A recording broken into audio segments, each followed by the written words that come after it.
তাহলে আমাদের নখানা দরজা সহজেই বন্ধ করলে হবে না, এবং ঠিকঠাক জেনেই সেটা বন্ধ করতে হবে। আর নখানা দরজা দিনে বন্ধ করতে পারি, আমাদের মূল্যবান জিনিস আমাদের দেহ থেকে সব কিছু হরণ করে নিয়ে চলে যেতে হবে। আরে জলে ডুব মারতে হবে, কিন্তু পানি গায়ে লাগলে হবে না। স্নান করো না, কিন্তু গায়ে জল লাগলে হবে না। আগুন পোয়াতে হবে, আগুন হাত দিলে কিন্তু জ্বালা করবে।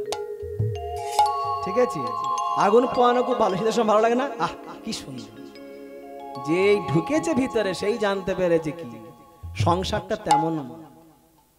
যারা নতুন প্রজন্ম, যারা ইয়ং জেনারেশন, তারা ভাবছে না জানি কি আছে খনিকলের মতো। যে মাছ ঢুকেছে খনির ভিতরে সে ছটফট ছটফট করছে, ভগবান হে দয়াময় আমাকে বাঁচাও বাঁচাও। আর বাইরে যারা আছে ভাবছে ওর মধ্যে না জানি কি আছে। যে ঢুকবেই সে জাতি বিদ্যা মহত্তঞ্চ রূপ যৌবন পঞ্চকণ্টক।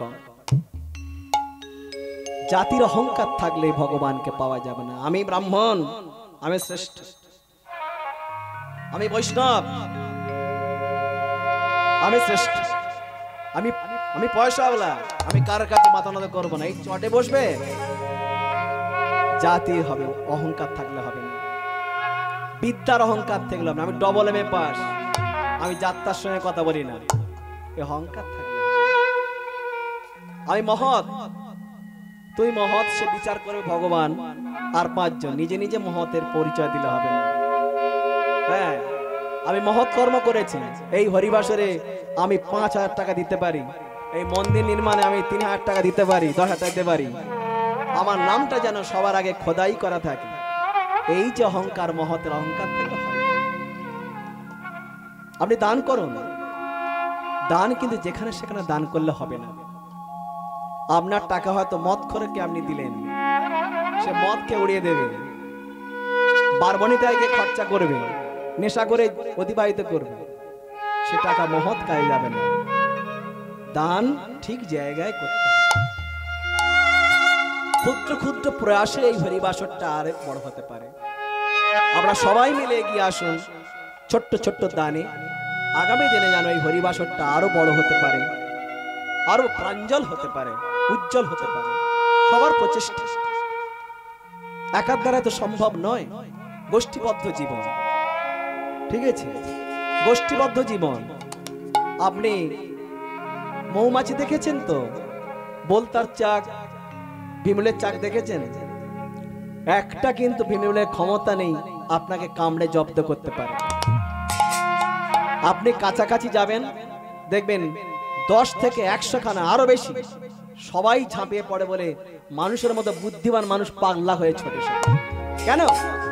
তাদের একতা আছে বলে, দলবদ্ধ আছে বলে। আমাদের ধর্মটাকে আজকে বিনষ্ট হতে চলেছে। বিধর্মীরা আজকে এই ধর্মের মধ্যে ঢুকে সুসুরে দিয়ে সনাতন ধর্মটাকে নষ্ট করতে চাচ্ছে। আমরা এগিয়ে আসুন, এই ধর্মটাকে নষ্ট হতে দেবেন না। অনেক গাছগাছালি উঠবে, অনেক ধর্ম তৈরি হবে, যার ধর্ম বড়। সনাতন ধর্ম থেকে সব ধর্মের উৎপত্তি। কারণ সনাতন মানে চিরন্তন, শাশ্বত, তাই সনাতন হিন্দু ধর্ম। এত বড় ধর্মের মধ্যে আমরা বসবাস করছি, আমাদের ধর্মটা গর্ব করে বলতে পারি। যদি না তাই হতো, আমাদের বিবেকানন্দ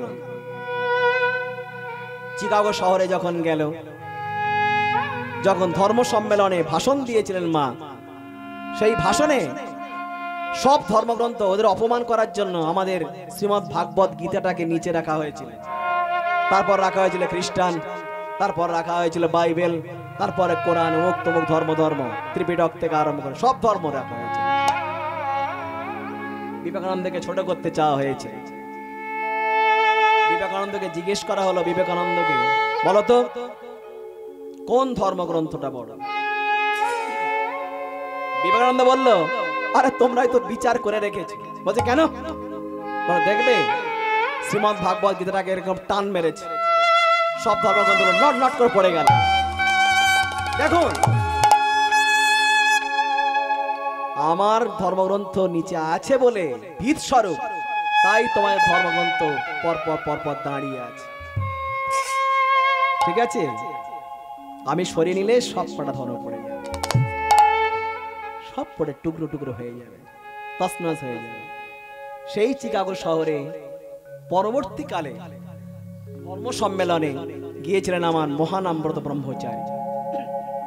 স্বামী বিবেকানন্দের পরে ধর্ম সম্মেলনে উনি জয়ী হয়েছিলেন। যখন ভাষণ দিয়ে, ধর্ম সম্মেলনে ভাষণ দিয়ে যখন ফিরছিলেন, তখন একজন আমেরিকানবাসী বলছে, কি তুমি ধর্ম ধর্ম করছো? হিন্দু ধর্ম, সনাতন ধর্ম, যে ধর্মের নারী, উলঙ্গ নারীকে পূজা করা হয়, এটা ধর্ম বলো? আপনি ওসব গল্প বাদ দিন। তখন মহানামব্রত ব্রহ্মচারী বলছে, মা একটু কাছে আসো। যখন ঘরে প্রেক্ষাগৃহে যখন গিয়ে বসলো, তখন 30, 40, 50টা মেয়ে এসে ধরে বলছে, উত্তর দিয়ে আপনি যাবেন। আপনি বলছেন সনাতন হিন্দু ধর্ম অনেক বড়, তার প্রমাণ উলঙ্গ নারীকে পূজা করা হয় কেন? উত্তরটা দিয়ে দিতে হবে, মা কালীকে বলতে হবে। ঠিক বলেছো মা, তোমার কথা ঠিক, কিন্তু আমি একটা কথা বলি শোনো। মনে করো তুমি তোমার মায়ের কোলে তুমি চুপচাপ বসে আছো, কিছু দস্যু তোমার দিকে আগিয়ে আসছে, তোমাকে হরণ করে নিয়ে চলে যাবে, তোমাকে কেড়ে নিয়ে চলে যাবে। সেই সময় তোমার মা কি করবে? তোমাকে বাঁচাবে না? বলছে হ্যাঁ বাঁচাবে।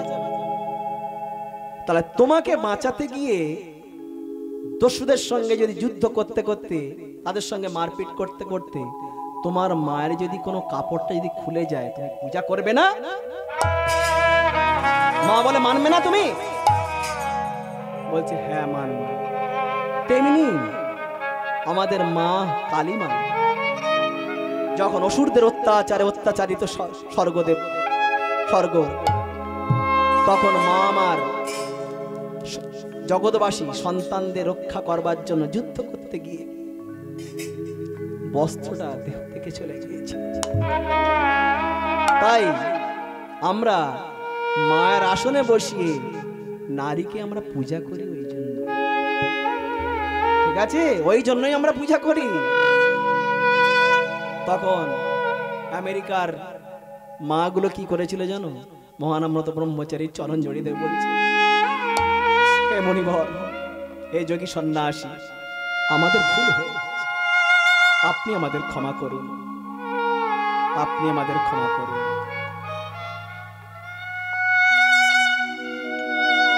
চন্দ্র কি করলো? গুরুদেবের কাছ থেকে বাড়িতে চলে গেল। গিয়ে ধীরে ধীরে চন্দ্র বড় হতে লাগলো। 17 থেকে 18 বছর তার যখন বয়স, তখন একদিন কলিঙ্গ বলছে, বাবা বলছে, কলিঙ্গ মানে মন্ত্রী, যে বাবা অনেকদিন হয়ে গেল রাজা দৃষ্টবুদ্ধির আমরা রাজস্ব দিতে পারিনি, তাই রাজস্বগুলো সব মিটিয়ে দিতে হবে, যাওয়ার জন্য পরিকল্পনা। তখন চন্দ্র বলল, বাবা রাজস্ব দিতে হবে না, কিছু উপঢৌকন পাঠিয়ে দিলে তো হয়। উপঢৌকন মানে কিছু উপহার পাঠালে হয়। বাহ, তুই সত্যি ঠিক বলেছ, এই তো আমার উপযুক্ত সন্তান, এই না হলে আমার সন্তান। তাহলে সবাই মিলে উপঢৌকন সবকিছু নিয়ে রাজবাড়ির উদ্দেশ্যে যাত্রা করেছে। চন্দ্র যায়নি, কিছু লোককে উপহার, খাবার দাবার, অনেক কিছু ফল মূল সবকিছু পাঠিয়ে দেওয়া হয়েছে। রাজামশাই জয় হোক, রাজামশাই জয় হোক। কে রে? দুপুরবেলা ষাঁড়ের মতো চেঁচাচ্ছি, কেরা? কে তোরা? বলছে আমরা কৌডিন্য দেশের রাজা কলিঙ্গ পাঠিয়ে দিয়েছে আপনার রাজস্ব, কিছু ফলমূল, কিছু উপহার, সবকিছু দেখে দৃষ্টবুদ্ধির মনে খুব আনন্দ। বাহ, অনেক কিছু এনেছিস রাজামশাই, তাহলে আমরা আসছি। আরে দুপুর বেলা কারোর বাড়িতে অন্ন না গ্রহণ করে এখানে যাওয়া নিষেধ, তোরা যাচ্ছিস মানে? রাজামশাই আজকের আমরা অন্ন সেবা নেব। কেন? অন্ন সেবা নিবি না কেন? বলছে আজকে তো আমাদের একাদশী ব্রত উদযাপন করেছে। আরে একাদশী ব্রত, আরে জানেন না একাদশী ব্রত কি? আশ মোড়া পাশ মোড়া, তার মধ্যে ভীমে ছড়া, পাগলার ৮ পাগলির ১৪, এই নিয়ে কালকা। দুটো ছেলের জন্মদিন, না করিস তোরা ভিন। কি দুটো ছেলে কি? একটা হলো রামনবমী, একটা হচ্ছে জন্মাষ্টমী। যদি এগুলো না পারিস তাহলে কি করিস? যদি এগুলো না পারিস তাহলে ভগার খালে ডুবে মরিস। ভগা মানে কি? ভগীরথ। তাহলে এগুলো যদি না পারিস তোরা তাহলে কি করবি? গঙ্গায় গিয়ে একবার অন্তত গিয়ে ডুব দিয়ে আসিস। তাহলে একাদশী মানে কি রে? একাদশ ইন্দ্রিয়ের সমীপে বাস, তাকেই বলা হয় একাদশীর উপবাস। আপনি জানেন না একাদশীর দিনে জম্পেশ করে শুধু ফলমূল খেলে হবে না, ভরা পেট করলে হবে না।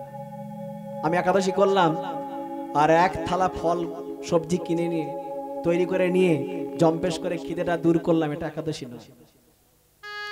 একাদশ ইন্দ্রিয় চক্ষু কর্ণ নাসিকা জিহ্বা ত্বক বাক পানি পাদ পায়ু উপস্থ আর মন, এই 10টা 11টা জিনিসটাকে সংযম করতে হবে। চক্ষু খারাপ কিছু দর্শন করবো না, ভগবানের চরণের একমাত্র সেবা। কর্ণ খারাপ কিছু শুনবো না, নাসিকা খারাপ কিছু ঘ্রাণ নেব না, জিহ্বা কোনো কিছু আস্বাদনের ভাবনা নেব না, আস্বাদন যে ভালো কিছু খাবো। ত্বক খারাপ কিছু স্পর্শ নেব না, বাক কথা বলবো না খারাপ কথা। পানি মানে হাত, এ হাত দিয়ে খারাপ কর্ম করব না, গোবিন্দের চরণ সেবা করব, মন্দির পরিমার্জন করব। পাদ মানে পা, এই পা দিয়ে তীর্থক্ষেত্র বা কোনো মন্দির কোনো জায়গায় সে যাব। বায়ু উপস্থ, এ দুটো সংযম করব। আর মনটাকে একাগ্র চিত্তে ভগবানের চরণে নিবেদন করব। এই হলো একাদশী। আপনি জানেন না? ও ভালো হয়েছে, তোদের এত মূল্যবান কথা কি শেখালেন? ও আপনি জানেন না, ঠিক আছে। আমাদের রাজা হচ্ছে কলিঙ্গরাজ, তার একমাত্র পুত্র চন্দ্রাংশ, তিনি পরম বৈষ্ণব। তিনি আমাদের শিখিয়েছে ভগবানকে কিভাবে সেবা করতে হয়, ভগবানকে কিভাবে সেবা দিতে হয়, কেমন করে চলতে হয়। আমাদের দেশে, এই কৌণ্ডিন্য দেশে আর অধার্মিক বলে কিছু নেই, কেউ নেই অধার্মিক বলে। সবাই ভক্ত হয়ে গেছে, সবাই সেবা দিয়ে ভগবানকে সেবা দিয়ে সবাই সেবা করে। আমাদের দেশে আর অত্যাচারী ব্যভিচারী বলে কেউ নেই। দুষ্ট বুদ্ধির মনে মনে ভয় হলো, দেখতে হবে সন্তানটাকে।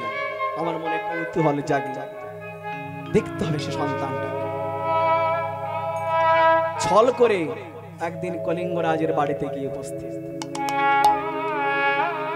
কলিঙ্গ, ও কলিঙ্গ, বাড়িতে আছো? ও মহারাজ, আপনি এসেছেন আমার বাড়িতে? হ্যাঁ, আমার বাড়িতে। আসুন আসুন আসুন, আসন গ্রহণ করুন, বসুন, আপনি বসুন। ঠিক আছে।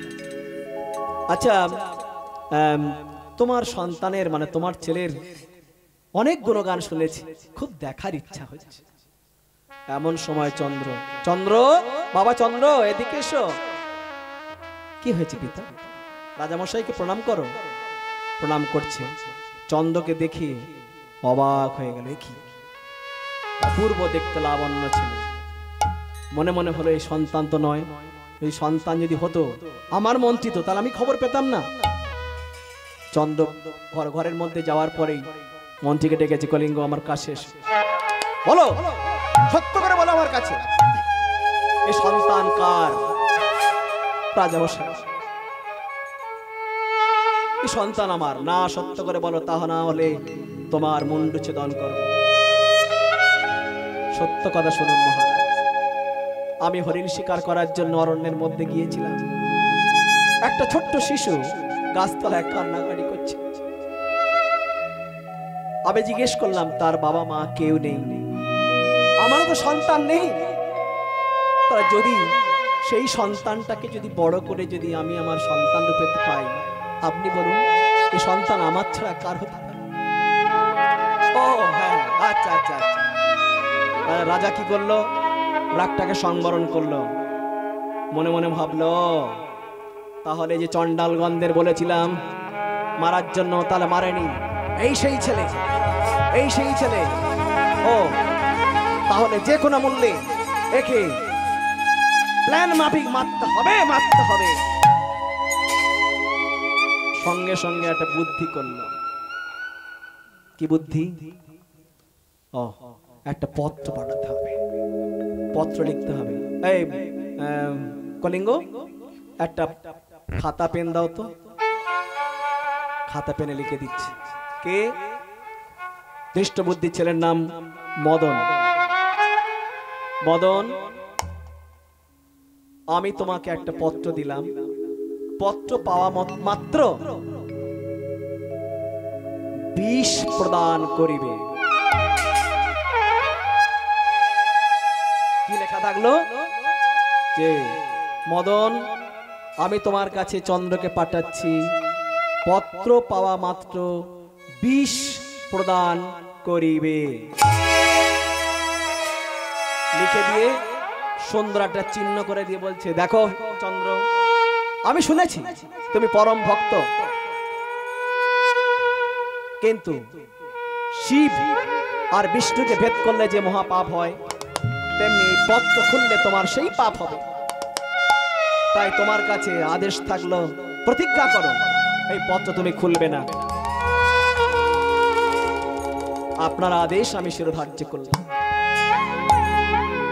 আমি পত্র খুলব না, আমি খবরটা দিয়ে পত্রটা দিয়েই চলে আসব, আমি পত্র দিয়েই চলে আসব। কলিঙ্গর মনে মনে ভয় হল। পত্র তো পাঠিয়ে দিলাম ছেলেকে, যা বাবা তুই সাবধানে যা।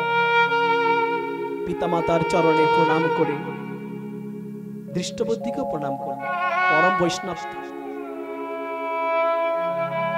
যত দেবদেবী আছে মা, যাই হোক, পিতামাতার আগে আশীর্বাদ বড় কিছু নয়, তাদের আশীর্বাদটাই দেখবেন শ্রেষ্ঠ।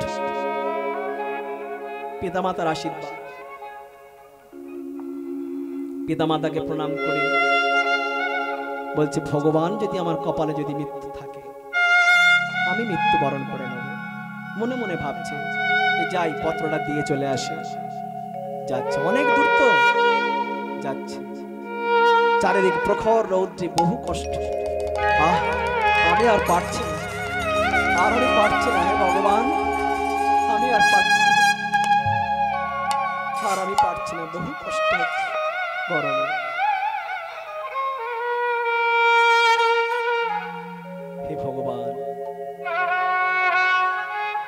এমন সময় দূর থেকে মনে হলো, ওই তো, ওই দেখা যাচ্ছে, ওই তো সেই পাড়া দেখা যাচ্ছে, মনে হয় ওখানেই কোনো আমি জল পেয়ে যাবো, এই তো পাড়া।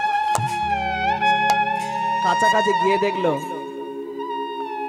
কোনো কিছু নয়, সেখানে একটা কিছু গাছপালা আছে, আর গাছপালার পাশেই একটা শান বাঁধানো সুন্দর একটা পুকুর, আর সেই পুকুরে সুন্দর একটা শান বাঁধানো, আর দুপারে শিমুল গাছ আছে, শিউলি গাছ চারিদিকে, আর ফুলের চারদিকে গাছ ভর্তি। প্রাণ ভরে সেখানে গিয়ে সেই জল পান করল, জীবনটা তৃপ্ত হলো। বহু কষ্ট হয়েছে, যাই এখানে একটুখানি বিশ্রাম নিয়ে ভাবছি, ভগবান সত্যি ভক্ত যে চায় তুমি তেমন ভাবে আশীর্বাদ করো। সত্যি তুমি মনে হয় যেন আমার কাছাকাছি তুমি আছো, না হলে তুমি এমন ভাবে আমাকে জল পাই দিতে না। তাই কি বলছে, কে তুমি কাছে আছো, কে তুমি কাছে আছো, জানি না তুমি কোথায় আছো, জানি না, তুমি মনে হয় কাছেই আছো। কে তুমি কাছেই আছো, তবু জানি না আছো কোনখানে। কে তুমি কাছেই আছো, তবু জানি না আছো কোনখানে। যে কথা বলো তাই শুনে যাই, যে কথা বলো তাই শুনে যাই, বুঝি না কভু তার মানে। তুমি কাছে আছো, তবু জানি না আছো কোনখানে।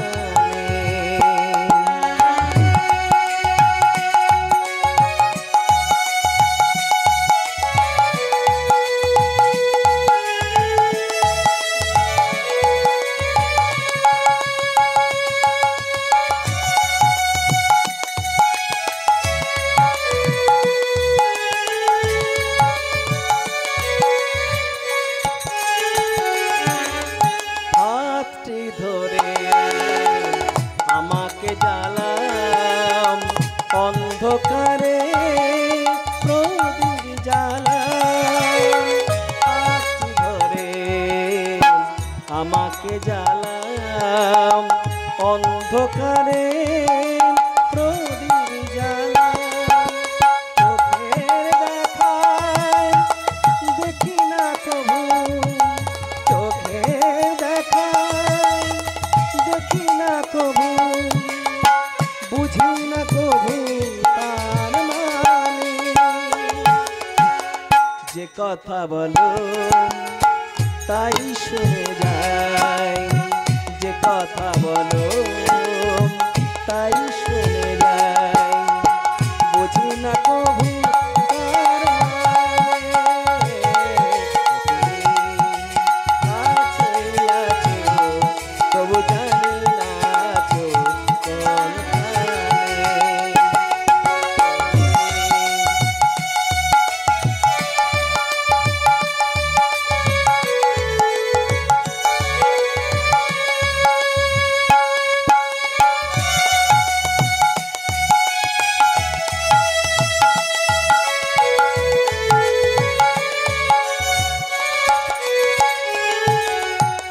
জানি গো যে চাইবে যে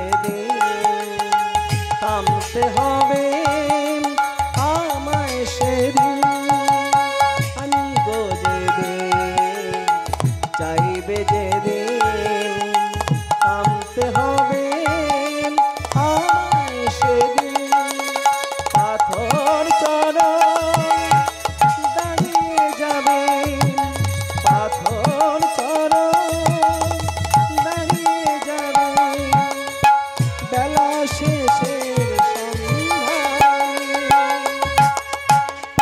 যে কথা বলো তাই শুনে যাই, যে কথা বলো তাই শুনে যাই, বুঝি না কভু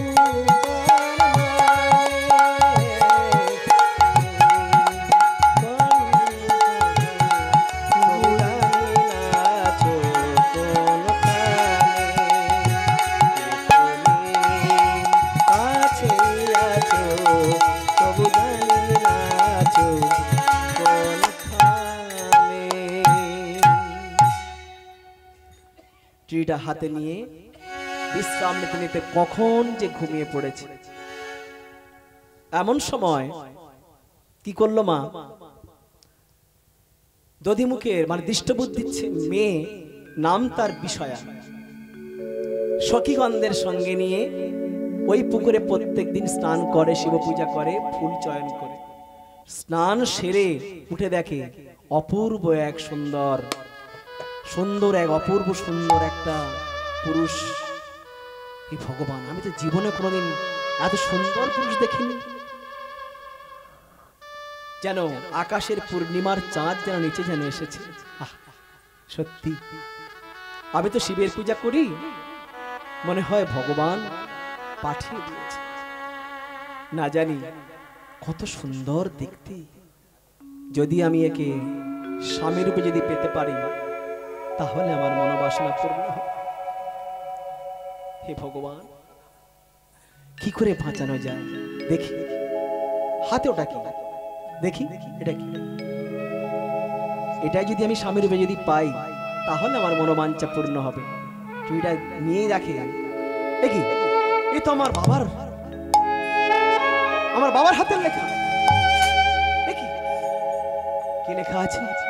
ও মদন, পত্র পাওয়া মাত্র আমি পাঠালাম চন্দ্রকে, পত্র পাওয়া মাত্র একে বিষ প্রদান করিবে। হায় রে, আমার বাবা কি নিষ্ঠুর, আমার বাবা কি নিষ্ঠুর। অবাক হয়ে যাচ্ছে, কি এত সুন্দর একজন মানুষকে আমার বাবা মারতে চায়।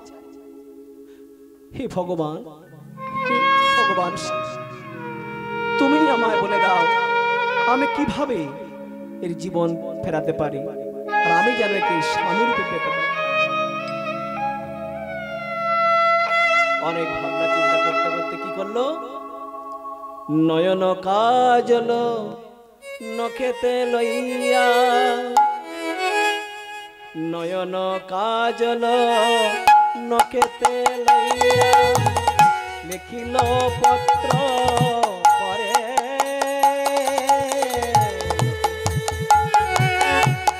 নয়ন কাজল নখেতে লইয়া লিখিল পত্র পরে, বিষ ছিল যেথা বিষয়া করিল, বিষ ছিল যেথা বিষয়া করিল, রাখিল চন্দ্রের শিরে, নয়ন কাজল নখেতে লইয়া লিখিল পত্র পরে, বিষ ছিল যেথা বিষয়া লিখিল, রাখিল চন্দ্রের শিরে।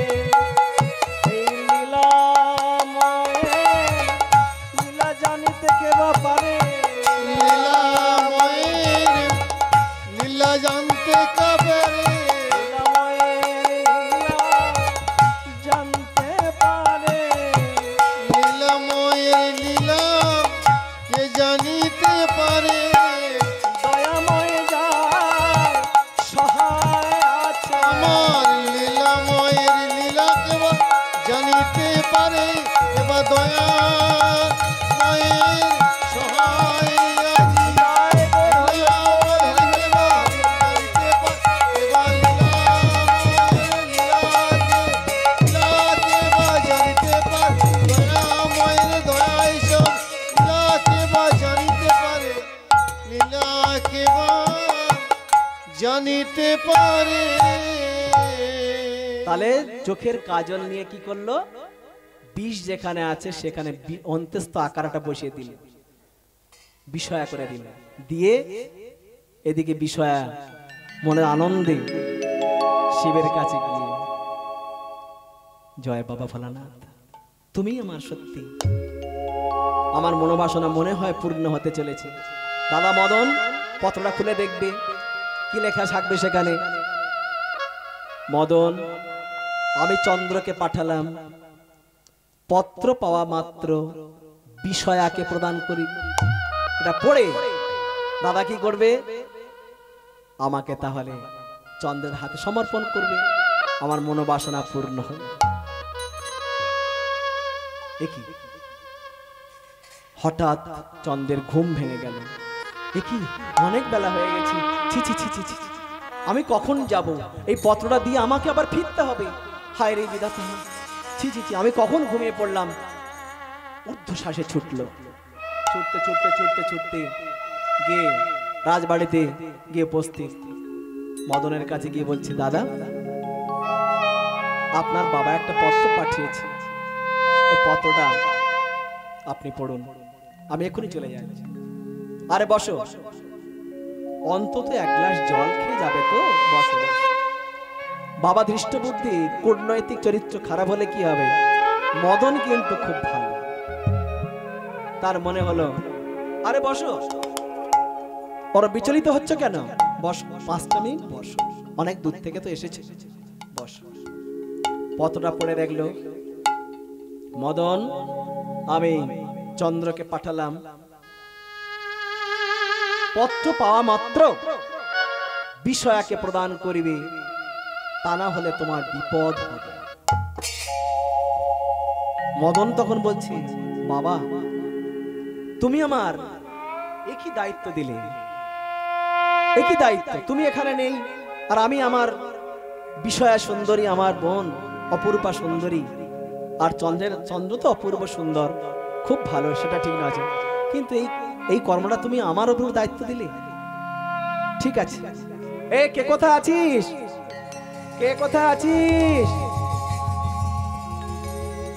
তোরা তোড়জোড় কর, সানাই বাজা, ঢাক বাজা, ঢোল বাজা, আমার বিষয়ের বিয়ে হবে রে, বিষয়ের বিবাহ হবে, আনন্দ কর, সবাই মিলে আনন্দ কর, সবাইকে খবর দে, ব্রাহ্মণকে খবর দে, ছুটে যা, ছুটে। বিশাল আয়োজন করলো, বিবাহের আয়োজন।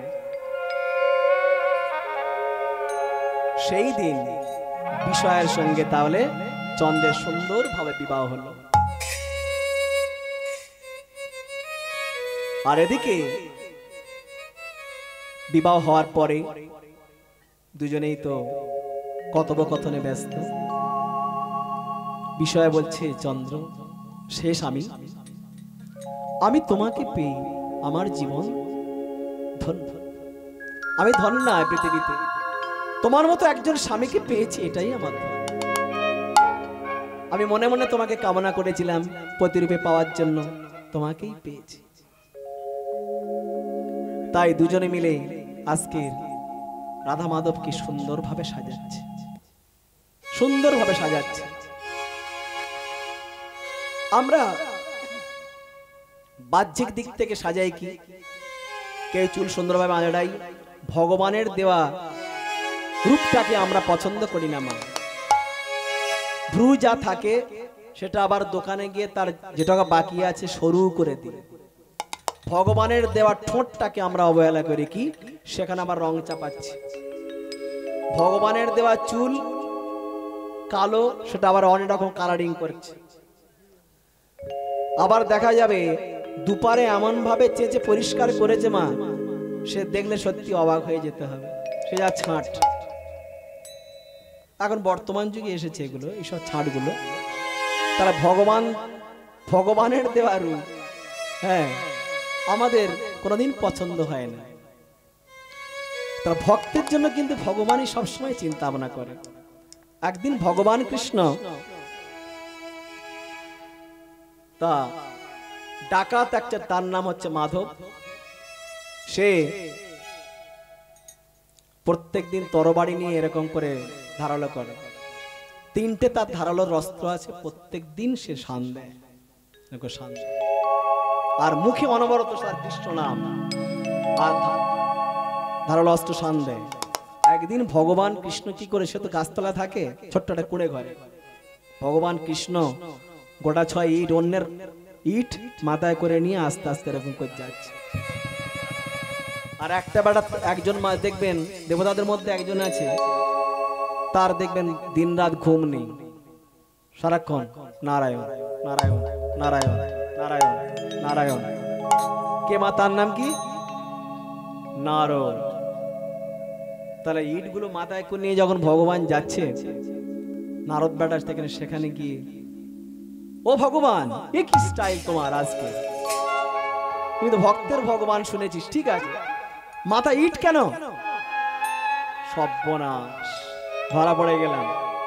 আরে এই গাছতলায় যে মাধব থাকে না, মাধবের জন্য গোড়া 5 ইট দিয়ে যাচ্ছে, ও তো বড্ড কষ্ট পায় রে, ওর জন্য ভগবান মাথায় ইট, ভগবানের মাথায় ইট। নারদের মনে প্রশ্ন হলো যে কত মুনি ঋষি গুহার মধ্যে ধ্যান যোগে লক্ষ লক্ষ বছর তপস্যা করে যার পায় না, সে এমন কেমন ভক্ত যার জন্য ভগবান মাথায় ইট নিয়ে যাচ্ছে? আমার দেখতে হবে। একদিন ছদ্মবেশ ধারণ করে সেখানে গিয়ে হাজির। মাধব বাড়িতে আছেন? হ্যাঁ, কি খবর বল? সে শান দিচ্ছে কে? তাকে দেখে নারদ তো 3 পালা ধারালো অস্ত্র, ভয় পেয়ে যাচ্ছে। তা 3খানা অস্ত্র ধার দিচ্ছে কেন? বলছে আমার 3 জনকে মারার জন্য আমি 3টে অস্ত্র সবসময় ধার দিচ্ছি। কে সেই 3 জন? সেই 3 জনকে পেলে আমি একদম কেটে ফাঁক করব। প্রথম গলা কেটে নেবো, একদম তার ঠ্যাং কেটে নেবো, প্রাণে মার মানে বাঁচাবো না। নারদ বলে বাবা দরকার নেই, এর সঙ্গে কথা বলে বঞ্চ পালাই। কিছুটা পিছিয়ে চলে গেল। না, যখন এসেছি ভালো করে জেনে যাই যে সেই 3 জন কারা। সেই 3 জন কারা ভালো করে জেনে যায়। তখন বলছে প্রথম জনকে জানো? সে হলো নারদ।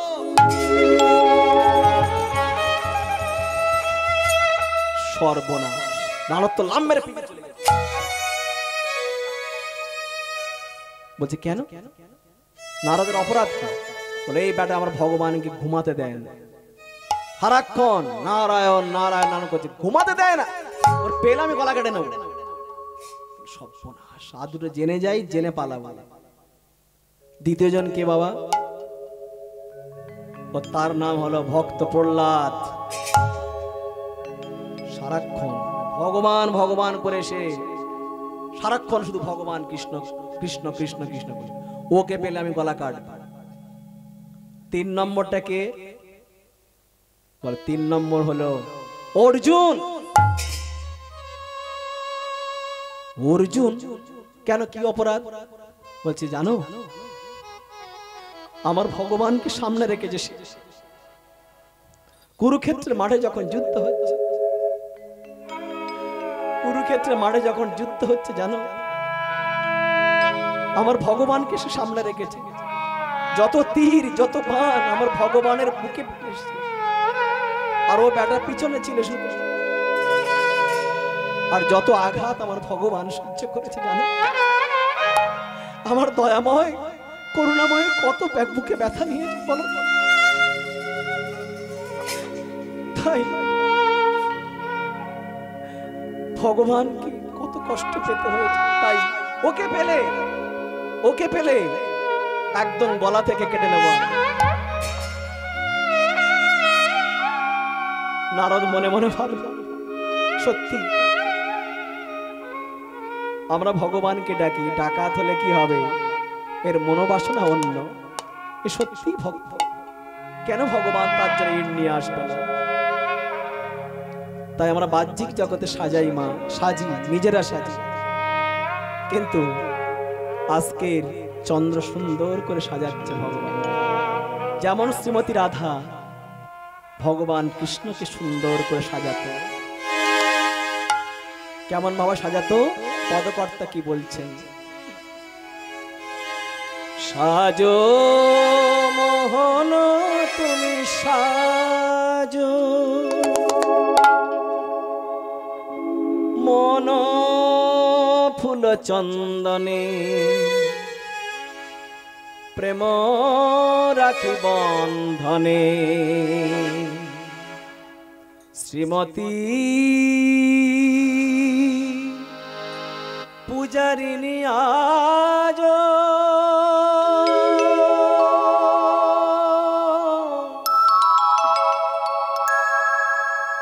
সাজো মোহন তুমি সাজো,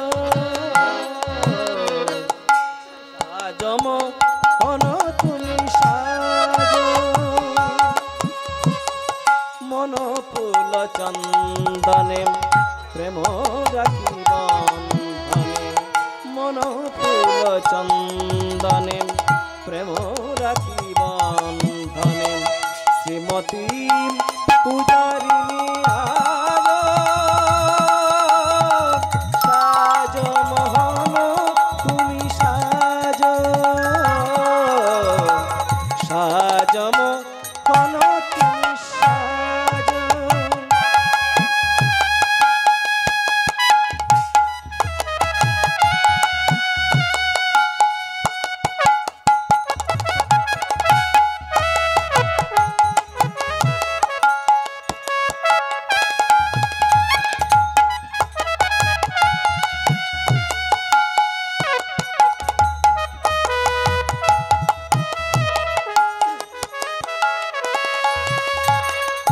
অন্তর দেবতা আর ঘর মরতে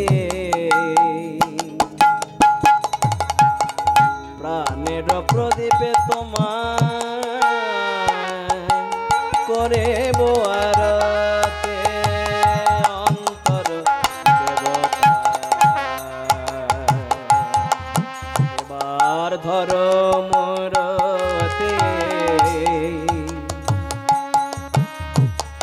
প্রাণের প্রদীপে তোমার করে গোয়ারতে প্রণয়ের বিলাসী চরণের দাসে প্রণয়ের বিলাসী চরণের দাসী নব নব রূপে তুমি আজ সাজ মোহন তুমি সাজ সাজ মোহন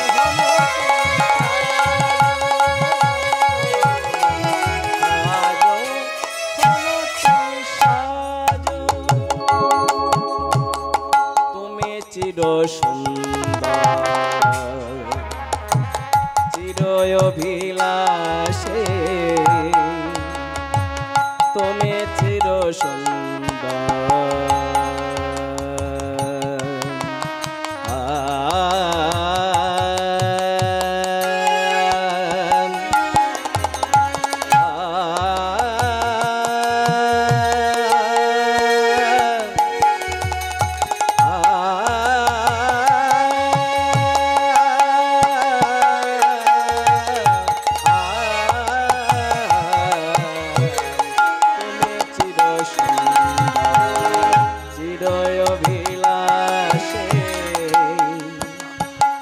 গলে দোলে মালা হাতে নিয়ে বাঁশে ব্রজেতে শ্রীকৃষ্ণ ব্রজেতে ঠিকানা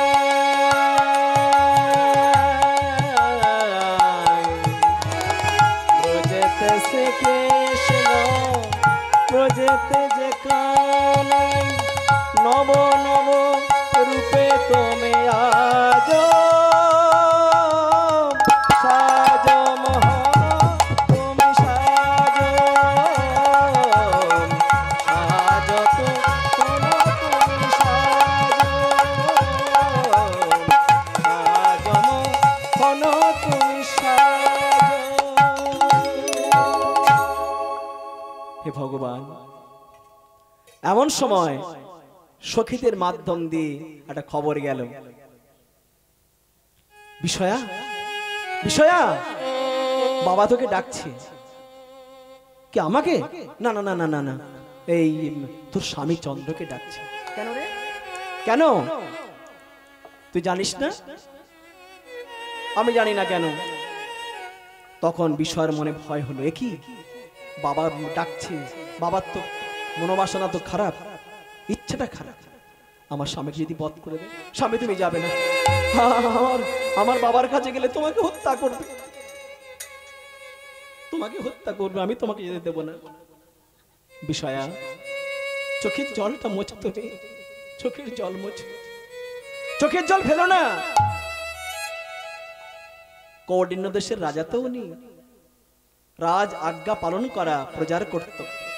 তাছাড়া আমার তো শ্বশুর মশাই, আমার পিতৃতুল্য, তা যদি পিতা যদি কোনো আদেশ করে আমাকে তো মানতেই হবে। তাই আমি যাচ্ছি।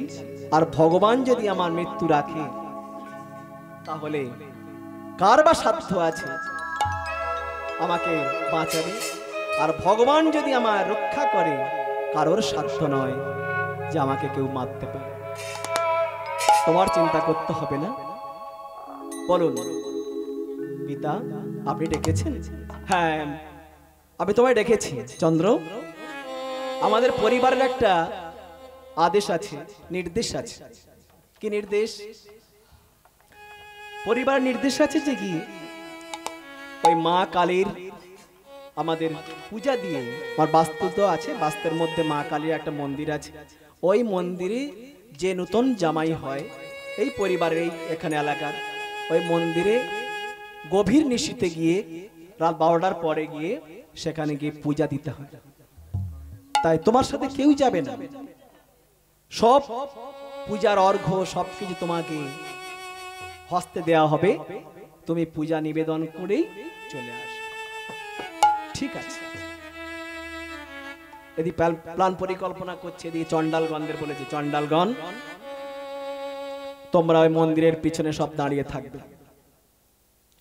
চন্দ্র যখন পূজা যখন শুরু করবে সেই সময় তোমাদের নির্দেশ দিচ্ছি, ওই গভীর নিশীথে যাকে তোমরা দেখতে পাবে তার মুন্ডু ছেদন করবে। এমনকি আমার পুত্র হলেও তার মস্তক ছেদন করবে। এই আদেশ শিরোধার্য করবে। ধীরে ধীরে ধীরে ধীরে গভীর নিশীথে পূজার অর্ঘ্য নিয়ে একাকী মাথায় করে নিয়ে যাচ্ছে আমার চন্দ্র। গিয়ে রাস্তায় যাচ্ছে, এমন সময় কোনো কাজে গিয়েছিল মদন, সেই পথ দিয়ে আসছে। একই চন্দ্র, তুমি আমাদের নতুন জামাই, আমাদের বংশে তুমি প্রথম জামাই তুমি, আর গভীর নিশীথে তুমি কোথায় যাচ্ছ? পিতার আদেশ আমাকে গিয়ে পূজার নিবেদন করতে। ছি ছি ছি ছি ছি, আমরা রাজ কার্যে নিযুক্ত হয়ে অনেক দিন যাপন করেছি, যেতে পারেনি, পূজা দিতে পারেনি। এই কাজটা আমার করা উচিত, আমাদেরই করা উচিত। তোমাকে দিয়ে করানো হবে। যাক, তুমি বাড়ি চলে যাও, বিষয়ের কাছে চলে যাও, তোমার পূজার অর্ঘ্যগুলো আমাকে দাও। আমি গিয়ে পূজা সেরে আমি বাড়ি চলে যাচ্ছি। মদন এদিকে পূজার অর্ঘ্য নিয়ে মা আস্তে আস্তে মন্দিরে যাচ্ছে। যাওয়ার কথা কার ছিল? চন্দ্রহংসের যাওয়ার কথা ছিল। মদন মাথায় করে নিয়ে ধীরে ধীরে আস্তে আস্তে আস্তে আস্তে যাচ্ছে। গিয়ে সেখানে বলছে, মা গো, অনেকদিন পর মা, রাজকার্যে নিযুক্ত ছিলাম তো, অনেকদিন পরে তোমার কাছে এসেছি মা। তাই তোর পূজাটা আমি করব মা। এদিকে চণ্ডালগণ পিছনে আছে, ওরা তো বুঝতেই পারছে না যে কে এসছে। গিয়ে পূজায় ফুল টুল দিয়ে সুন্দর করে দিয়ে বলছে, মা গো, অন্যান্য দিনের মতো তোকে আজকে অন্য সময় লাগছে, তাই কি বলতে ইচ্ছে করছে জানিস মা? মা তোর চোখের কাজল সারা গায়ে মাখিয়ে দিল, চোখের কাজল সারা গায়ে মাখিয়ে দিল। মা তোর চোখের কাজল সারা গায়ে মাখিয়ে দিল কে? কালো রূপে আলোর ছটা, মা তোর কালো রূপের আলোর ছটা, কালো রূপে আলোর ছটা, মা তোর কালো রূপের আলোর ছটা ভস্য দিল কে? মা তোর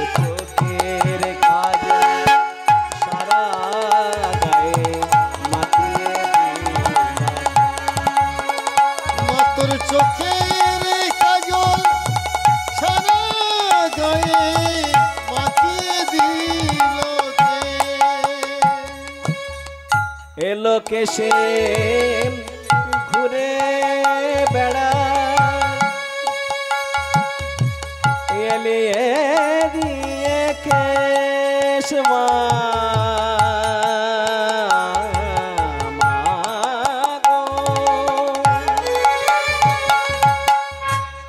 এলো কেশে ঘুরে বেড়াস এলিয়ে দিয়ে কে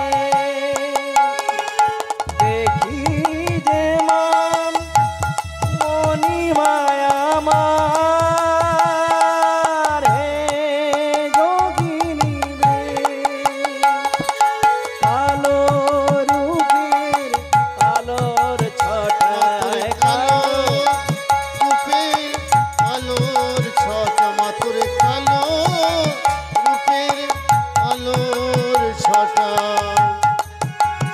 দিলকে কাজল সারা গায়ে মাখিয়ে দিল মাতুর চোখের কাজল সারা গায়ে মাখিয়ে দিল হাড়ের মালা কোথায় পেলি যোগিনী রূপ সেজেলি মা হাড়ের মালা কোথায় পেলি যোগিনী রূপ সেজেলি ও তোর গৌরী নামটি বল না মাগো গৌরী নামটি বললাম আগো তোর গৌরী নামটি বললাম আগো ওরে নীলকে মাতর চোখের কাজল সারা গায়ে মাখিয়ে দিল মাতুর চোখের কাজল সারা গায়ে মাখিয়ে দিল মাতুর চোখের কাজল সারা গায়ে মাখিয়ে দিল দেখে জানে পায়ের শোভা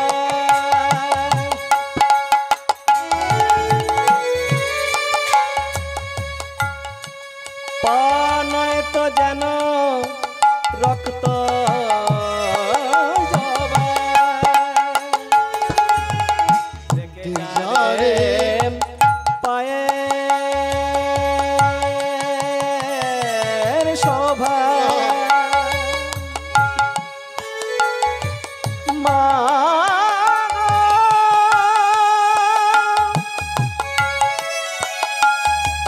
হে ব্রহ্মময়ী কপালিনী করলা বদনী মা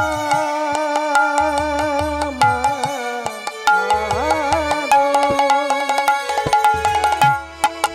আরে পায়ের শোভা মানায় তোরে রক্ত জবা দেখে যারে পায়ের শোভা নয় তো যেন রক্ত জবা আমার রূপের ডালিকে দেখেছে দুঃখের বালি কে দেখেছে রূপের ডালিকে দেখেছে তোর রূপের ডালি কে দেখেছে সারা ত্রিলোকে মাতর চোখের এর কাজল সারা গায়ে জয় গৌর হরি বল হরি বল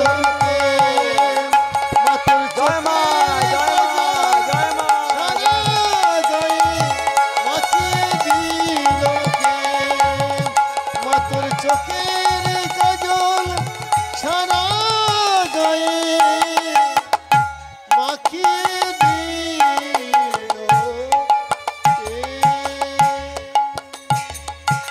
মাগো তোর চোখের কাজল দেখতে পাচ্ছি না কেন, তো সরিয়ে দিল কি? তোর এমন বেশ কেন? ফুল দিয়ে আমার মদন পূজা করতে লাগলো।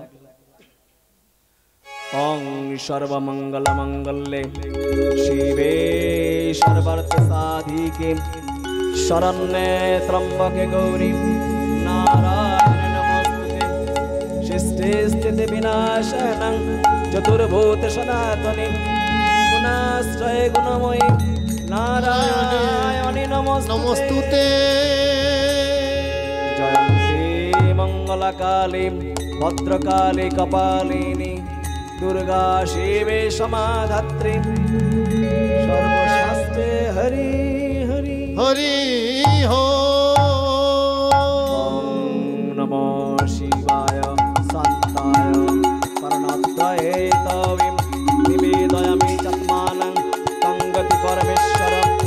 ওং নমো সর্বমঙ্গলমঙ্গলে শিবে সর্বার্থ সাধিকে ওং নমো নমস্তস্যৈ নমস্তস্যৈ নমস্তস্যৈ নমো নমঃ। যা দেবী সর্বভূতেষু শক্তিরূপেণ সংস্থিতা নমস্তস্যৈ নমস্তস্যৈ নমস্তস্যৈ নমো নমঃ। যা দেবী সর্বভূতেষু সর্বভূতৈ নমস্তস্যৈ নমো নমঃ। যা দেবী সর্বভূতেষু শক্তিরূপেণ সংস্থিতা নমস্তস্যৈ নমস্তস্যৈ নমস্তস্যৈ নমো নমঃ।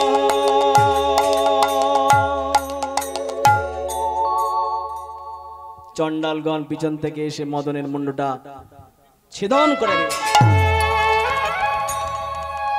ছিটকে গিয়ে মুন্ডটা গিয়ে পড়লো মায়ের চরণে। এমন সময় চন্দ্রকে দেখে দৃষ্টবুদ্ধি অবাক। একই চন্দ্র, তুমি যাওনি মন্দিরে? তুমি যাওনি?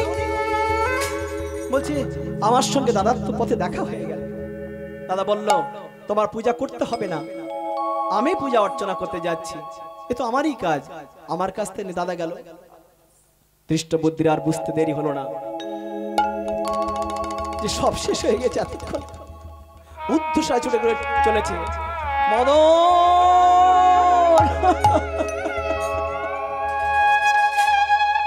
মদন এসে দেখে মন্দিরে মন্ডু ছিটকে গিয়ে মায়ের চরণে পড়ে। মাগো, আমি জানি আমি পাপ করেছি, কিন্তু এত বড় শাস্তি মা তুই আমার। কে যেন পিছন থেকে বলে উঠল, কারোর জীবন যদি কেউ নিতে চায় নিজের জীবন চলে যায়, কারোর যদি কিছু ক্ষতি করতে চাও তোমরা, তোমার নিজের আগে ক্ষতি হবে। অন্যের অমঙ্গল প্রার্থনা কোনোদিন করতে নেই।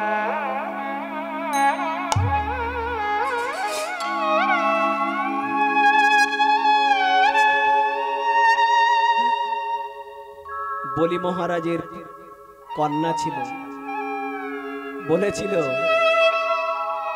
ত্রিপাদ ভূমি। বলি মহারাজ তো বলেছিল ত্রিপাদ ভূমি। ভগবান কৃষ্ণ বামন অবতারে সেখানে গিয়ে হাজির হয়েছিল। তুমি বড় দানি, তাই দেখি তুমি কেমন দান করো। কি চাও তুমি? অহংকার কি তোমার চাওয়া আছে? বলছে আমি বেশি কিছু চাই না, আমি ত্রিপাদ ভূমি চাই। মাত্র ত্রিপাদ ভূমি তুমি আমার কাছে চাচ্ছ? ও ভেবেছে কি এরকম তিনটে পা যাবে। সঙ্গে সঙ্গে ভগবান আমার একটা পা পাতাল, একটা পা ঊর্ধ্বে, নাভিদেশ থেকে একটা পা বের করেছিল। বলি এই পাটা কোথায় রাখবো বলো? বলি তখন কি করেছিল? মস্তকটা মানা,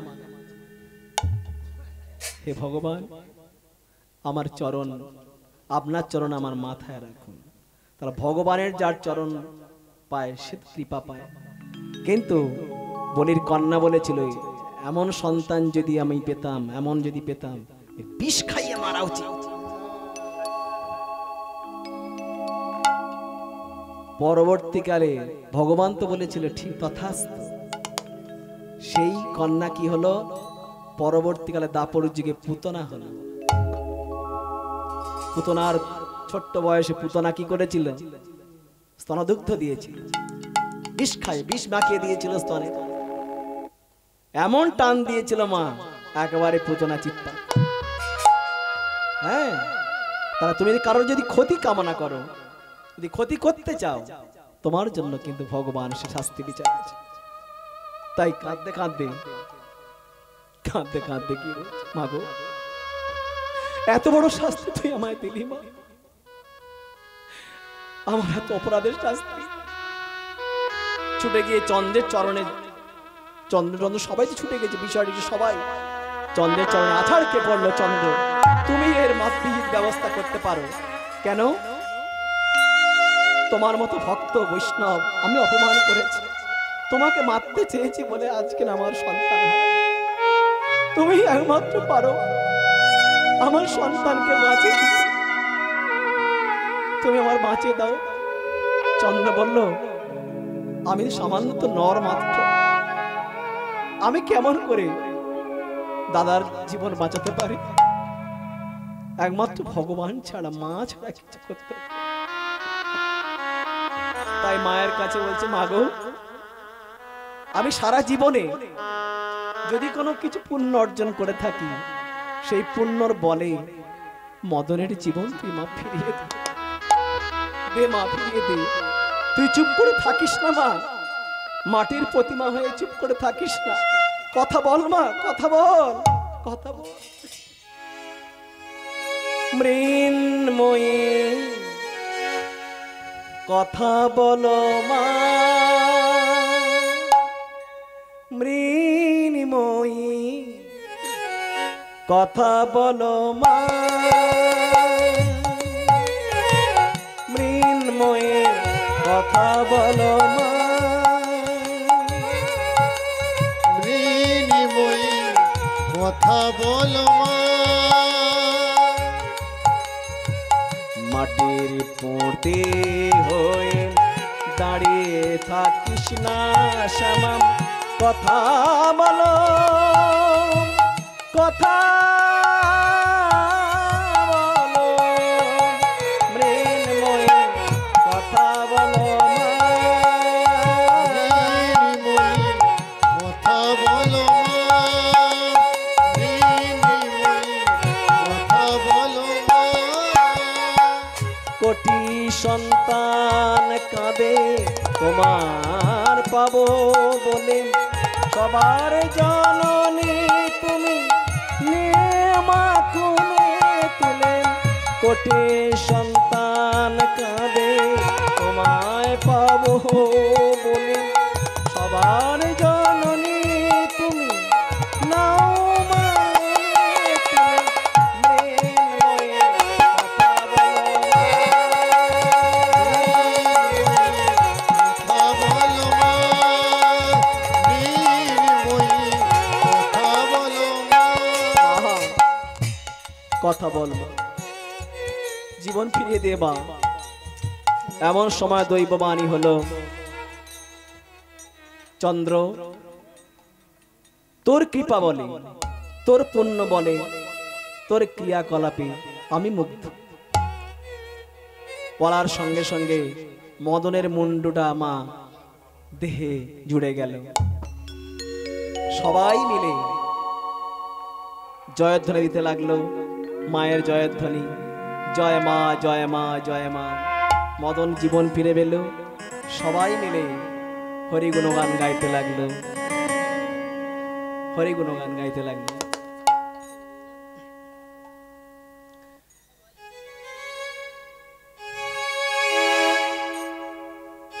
এখানে আমার লীলা সমাপ্ত মা। তাই এইখানে রহিল আমার লীলার মাধুরী, এইখানে রহিল আমার লীলার মাধুরী। বদনে সবাই বলো গৌর হরে হরে, চাঁদ বাদনে সবাই মিলে বলি এইখানে রহিল আমার লীলার মাধুরী, এইখানে রহিল আমার লীলার মাধুরী। চাঁদ বদনে সবাই মিলে বলুন